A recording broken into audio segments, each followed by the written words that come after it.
మద్దతు ధర కొనుగోలు చేయాలని చెప్పినటువంటి ఆలోచన తీసుకొచ్చింది కాంగ్రెస్ పార్టీ ఇంద్రమరాజు. సరిగ్గా 20 ఏళ్ల క్రితం లేదంటే 21 సంవత్సరం క్రితం దివంగత మానేత రాజశేఖర్ గారు ముఖ్యమంత్రి ఉన్నప్పుడు వరి ధాన్యం మద్దతు ధరకే కొనుగోలు చేయాలని చెప్పని ఓవైపు రైతుల ప్రయోజనాలు కాపాడే ప్రయత్నం చేస్తూ మద్దతు ధర వ్యవస్థను తీసే ప్రయత్నం చేస్తూ మహిళలను లక్షాధికారులుగా మార్చాలని చెప్పి మహిళా దళితులతో కొనుగోలు కేంద్రాలు ప్రారంభం చేసింది. ఇప్పటికి 20 నుంచి 21 సంవత్సరాలు కొనసాగుతున్న సందర్భంలో మీరు కొనుగోలు చేసినప్పుడు తప్ప తాలు పేరిట అధిక దోపిడీ చేసినటువంటి సందర్భాలు, కొనుగోలు చేసినాక పక్షం రోజుల కూడా డబ్బులు ఇవ్వలేని పరిస్థితి మీదుంటే, ఇప్పుడు రేవంత్ రెడ్డి గారు సర్కార్ ముఖ్యమంత్రి అయిన తర్వాత కూడా రైతు ప్రయోజనాల కోసం దృష్టి పెట్టినప్పుడు కేసీఆర్ వరి కొనుగోలు చేసేటడికే ఇంకా మొదలుగాలి దిక్కులే చెప్పిన మాట మాట్లాడుతున్నాడు. ఇప్పుడు లెక్కలు చెప్పే ప్రయత్నం చేస్తాం. ఇప్పటికే ఈ రాష్ట్రంలో 6002 ఐకేపీ, పిఏసిసి, అదర్స్ మార్కెట్ కానీ మార్కెట్ యార్డ్ల ద్వారా కానీ 6002 సెంటర్లు ఇప్పటికే ప్రారంభం కాబట్టి ఇప్పటికీ 7,70,000 మెట్రిక్ టన్నుల పర్చేస్ కూడా జరిగి వారికి డబ్బు కూడా ఈరోజు 6,000 కోట్లు వేసినటువంటి సందర్భంలో ఈ విధంగా కొనుగోలు ప్రారంభమై అసలు కేసీఆర్ గారు మీకు ఏ రైతు ఫిర్యాదు చేసిండు? ఓవైపు కవిత గారేమో ఆ సారు రారు, బయటకు ప్రజలు కష్టాలు ఉన్న రారు, ఇక సారు రారని చెప్పని ఆమె అంటుంటే ఇక వచ్చేది సారే అని చెప్పని రోజు ఓవైపు కేటీఆర్ గారు ఇప్పుడు కవిత వేసిన సెటైర్లకు సమానం చెప్పేటువంటి పరిస్థితి లేదు మీకు.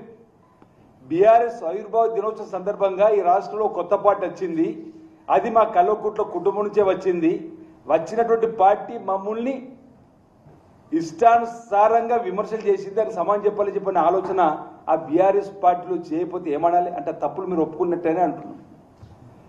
కవిత ఒక మాట అన్నది, ఆ 10 సంవత్సరాలు ఆ పాప పరిపాలనలో నీ భాగస్వామిని అయినందుకు క్షమాపణ కోరుతున్నా ఒక మాట అన్నది. అంటే దాని అర్థం ఈ బీఆర్ఎస్ ఆవిర్భావ సమాధానంలో చెప్పాల్సినటువంటి బాధ్యత వీళ్ళకు ఉండేనా లేకుండా. ఈరోజు రెండో మాట కూడా ఆ సారిగా ప్రజల కోసం రారు, మరమనిషి అయిండు, రోబోయిండు అని చెప్పిన మాట కూడా చెప్పిన సందర్భంలో కాళేశ్వరంలో జరిగిన అవినీతి అక్రమాల పైన వీళ్ళు మాట్లాడితే నన్ను బయటకు పంపించిండ్రు, కానీ పందికొక్కులను పక్కన పెట్టుకుని చెప్పండి, దయ్యాలను పక్కన పెట్టుకుని చెప్పండి. ఈ విధంగా మాట్లాడినటువంటి ఒక కొత్త పార్టీ గురించి కూడా ఈరోజు వాళ్ళు చేసిన ఆరోపణలు సమాజం చెప్పుకోలేకపోయినట్టు ఆ తప్పులన్నీ కూడా వారు ఏకీభవించినట్టుగా మేము మాట్లాడుతున్నాం. అదే సభలో మా ముఖ్యమంత్రి రేవంత్ రెడ్డి గారిని దృష్టిలో పెట్టుకొని మాట్లాడినటువంటి కవిత మాటలు మేము ఖండించినాం. ఈరోజు కవిత గారు కొత్త పార్టీ పెట్టినప్పుడు కేసీఆర్ గురించి, బీఆర్ఎస్ గురించి ఈ రాష్ట్రంలో ఏదో పీకి కట్టలు కట్టారని చెప్పని భారతదేశంలోకి వెళ్ళి ఏదో సాహిత్యం చెప్పని బీఆర్ఎస్ పార్టీ పెట్టి అప్పుడు కూడా తప్పట్టని చెప్పన్నది. ఈరోజు నియంతృత్వ పరిపాలన సాగింది అనేటువంటి మాట మాట్లాడింది. అప్పుడు ఇద్దరు మాట్లాడుకుంటారు కూడా భయం వేసిందని చెప్పి టెలిఫోన్ ట్యాపింగ్ గురించి మాట్లాడింది. అంటే నియంతృత్వ పరిపాలన, కర్కోటకమైన పరిపాలన, హిట్లర్ పరిపాలన అక్కడ జరిగిందని చెప్పే ప్రయత్నం చేస్తూ ఈరోజు కొత్త పార్టీ పెట్టినప్పుడు మా పార్టీని విమర్శించే ప్రయత్నం చేసినప్పుడు, మా ముఖ్యమంత్రి రేవంత్ రెడ్డి గారిని విమర్శించే ప్రయత్నం చేసినప్పుడు తీవ్రంగా తిప్పికొట్టడం, ఖండించినాం. నువ్వు కొత్తగా రాజకీయ పార్టీ పెట్టుకుంటే రా, కానీ మా పరిపాలన ఈరోజు పాంచజన్యం పేరిట అధికారంలోకి రావాలని చెప్పనేది మేము చిత్తం చేస్తామని చెప్తున్నాం. ఆ పాంచజన్యం ఆరాధన ఇప్పుడు మేము చేసినామని చెప్పినాం. మా ముఖ్యమంత్రి రేవంత్ రెడ్డి గారు ఆ కార్యక్రమాలు అన్నీ కూడా చేసేసి విద్య, వైద్యం, ఈరోజు రైతులకు సంబంధించి ప్రయోజనాలు అన్నీ కూడా చేసినామని చెప్పి మేము చెప్పుకోగలిగినాం. ఈరోజు కర్కోటకుడు ఎవరైనా ఉన్నారు ఈ తెలంగాణలో, హిట్లర్ పరిపాలన ఎప్పుడు జరిగిందంటే అది మీ నాయన గారి పరిపాలన నుంచి మేము చెప్పగలిగినాం. మరి అదే మీ సభలో మీపై విమర్శలు దాడి చేసినటువంటి, మీపై సెటర్ వేసినటువంటి కవిత మాటలకు సమానం చెప్పుకోలేక ఆమె అంటుంది ఆ సార్ రారు అని. ఆ సార్ రారు, కారు రాదు మళ్ళీ అని చెప్పని ఆమె చెప్తున్నప్పుడు కూడా ఈరోజు మీ కుటుంబ సభ్యులపై మీపై విమర్శలు ఎక్కువ పెడుతున్నప్పుడు దానికి ముందు సమానం చెప్పండి.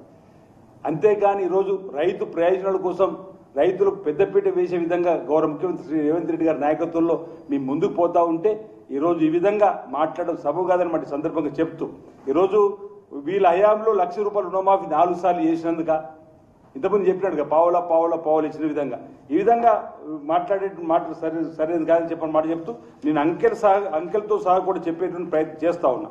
గత 3 ఏళ్లలో రైతులు సంతోషంగా ఉన్న సందర్భం వాళ్ళకి సంబంధించి ఏ ఇబ్బందులు ఉన్నా ఇప్పటి వరకు ఈ ప్రభుత్వం వచ్చిన తర్వాత 28 నెలల్లో 1,52,650 రూపాయలు రైతుల కోసం రిలేటెడ్ ఖర్చులు జరిగినాయి.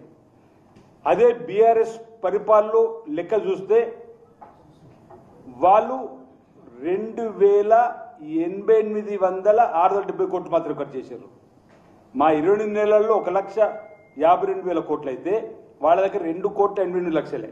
అంటే నెలకు కేసీఆర్ హయాంలో రైతుల కోసం వెచ్చించి 2,532 కోట్లు మాత్రమే. మేము ప్రతి నెల ప్రభుత్వం రేవంత్ రెడ్డి గారి సర్కార్ ఇంద్రమ్మ రాజ్యం వచ్చిన తర్వాత 5,452 కోట్లు ఖర్చు చేసినాం. ఇవి కాకి లెక్కలు కావు, ఇవి కూడా ప్రభుత్వానికి సంబంధించిన గణాంకాలు, ప్రభుత్వం దగ్గర ఉన్నటువంటి గణాంకాలు. ఈ విధంగా మేము చేస్తుంటే మీరు బీఆర్ఎస్ సభ్యుడి రైతుల కోసం ఏం మాట్లాడతారని చెప్పి అడుగుతున్నా. ఇప్పటికే రైతు భరోసా సీజన్లో 5,653 కోట్లు ఇవ్వడం జరిగింది. గత సీజన్లో 9 రోజుల్లో 8,700 కోట్లు ఇచ్చినాం. ఒకవేళ గత ప్రభుత్వం చేసినటువంటి తప్పిదాలు గిట్ట అప్పులు గిట్ట లేకపోయి ఉండుంటే ఇప్పటికే మేము అంటే చిన్న అభినయం చేసే ఆర్థిక వ్యవస్థ ఇది ఇంకా కొంచెం ముందుగా వేసేటువంటి పరిస్థితి రైతులు అర్థం చేసుకుంటారు. ఈరోజు రైతుల మా ఈ ప్రభుత్వం చేసేటువంటి కార్యక్రమాన్ని ప్రజలు అర్థం చేసుకుంటున్నారు. ఈరోజు వరి సాగులో తెలంగాణ నెంబర్ 1 అయింది. వరి సాగు విస్తీర్ణం పంజాబ్ను దాటేసింది. వరి సాగులో తెలంగాణ నెంబర్ 1 అయి ఈరోజు ముందుకు పోతున్నప్పుడు ఇందుకు నిరసనగా సభ పెడతారా మీరని అడుగుతా ఉన్నా. తెలంగాణ సాగులో వరి సాగులో నెంబర్ 1 అయినందుకు మీరు ఈరోజు వరంగల్లో రైతులకు సంబంధించినటువంటి సభ పెట్టే ప్రయత్నం చేస్తారా అంటున్నారు. ఇది కూడా నేను లెక్కతో సహా చెప్పే ప్రయత్నం చేస్తా. 2024-25 రెండు సీజన్లు కలిపి 1,27,000 ఎకరాలలో వరి పండించారు రైతాంగం. వరి ధాన్యం దిగుబడి 2,60,88,000 మెట్రిక్ టన్నుల నుంచి ఈరోజు 2,84,16,000 మెట్రిక్ టన్నులకు మన ధాన్యం దిగుబడిని పెంచుకున్నాం 2024-25లో. ఇందుకోసం మీరు రైతులు వ్యతిరేకంగా సభ పెడతారని చెప్పి అడుగుతా ఉన్నా. ఈ వానాకాలం 66,77,000 ఎకరాలలో రైతులు సాగు చేస్తే 1,53,000 టన్నులు రాబడి రావడానికి అవకాశం దిగుబడి వచ్చిందని చెప్పని వ్యవసాయ శాఖ లెక్క చెప్తా ఉంది. ఇప్పుడు ప్రభుత్వం కొనుగోలు చేసినటువంటి ప్రతి గింజను మేము కొనడానికి సిద్ధంగా ఉన్నాం. ఇంతకుముందు చెప్పినట్టుగా ఇప్పటికే 6,002 కొనుగోలు కేంద్రాలు ప్రారంభం చేసినాం. అవసరమైతే ఇంకా 1,000 2,000 కానీ కొనుగోలు సెంటర్లు కూడా ప్రారంభం చేయడానికి సిద్ధంగా ఉన్నాం. ఎక్కడ కోతలు వస్తున్నాయో అక్కడ రైతులు పండించిన పంటలు రాగానే చేస్తా ఉన్నాం. అంటే ఇంచుమించు ఈ సీజన్లో కూడా 8,000 కొనుగోలు కేంద్రాలు ఏర్పాటు చేయడం లక్ష్యంగా పెట్టుకొని ప్రభుత్వం ముందుకు పోతూ రైతులు పండించిన ప్రతి పంట చివరి గింజ వరకు కూడా కొనాలని నిర్ణయం తీసుకున్న సందర్భంలో ఈరోజు ఈ విధంగా మీరు ఎందుకు రైతుల కోసం ధర్నా ఇస్తామని చెప్పంటున్నది చెప్పే ప్రయత్నం చేస్తూ ఈ మధ్యలో కేసీఆర్తో పాటు కేటీఆర్ కూడా ఒక మాట అన్నాడు.